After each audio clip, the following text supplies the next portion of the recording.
The Madonna of the Goldfinch is an oil painting by Raphael, painted in Florence around 1507.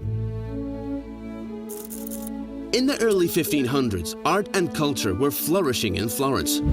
Florentine noblemen competed to commission works from the best painters and sculptors of their time. Leonardo and Michelangelo dominated the artistic scene.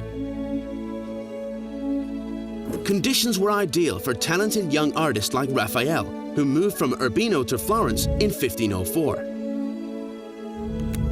Raphael soon met a rich Florentine merchant, Lorenzo Nazi, for whom he would paint the Madonna of the Goldfinch.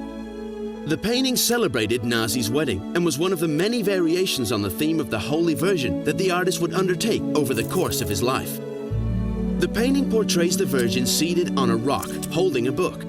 Her head is at an angle, looking down.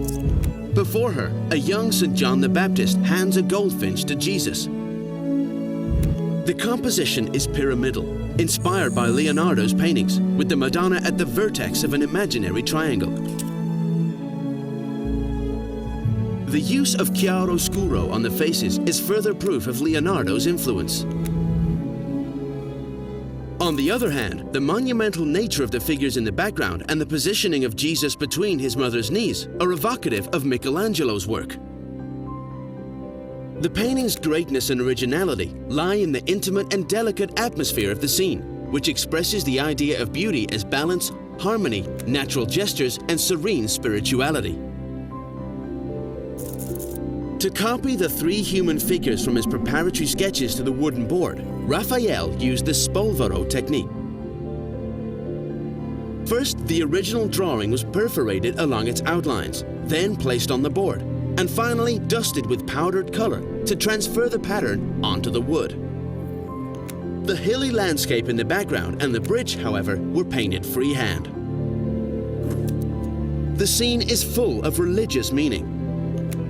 John's handing of the goldfinch is an omen of the Passion of Christ. This is because a bird is thought to have rested on Jesus during his crucifixion, staining its feathers in blood. The open book in the Virgin's hand represents the revelation of Christ's destiny. In 1547, Lorenzo Nazi's home collapsed, burying the artwork. Nazi's son, Giovan Battista, managed to salvage the painting from the rubble. Fortunately, although the board had been broken into 17 pieces, it was possible to put it back together again. Between 1999 and February 2008, the painting underwent lengthy restoration. Today, the Madonna of the Goldfinch is on display at the Uffizi Gallery in Florence.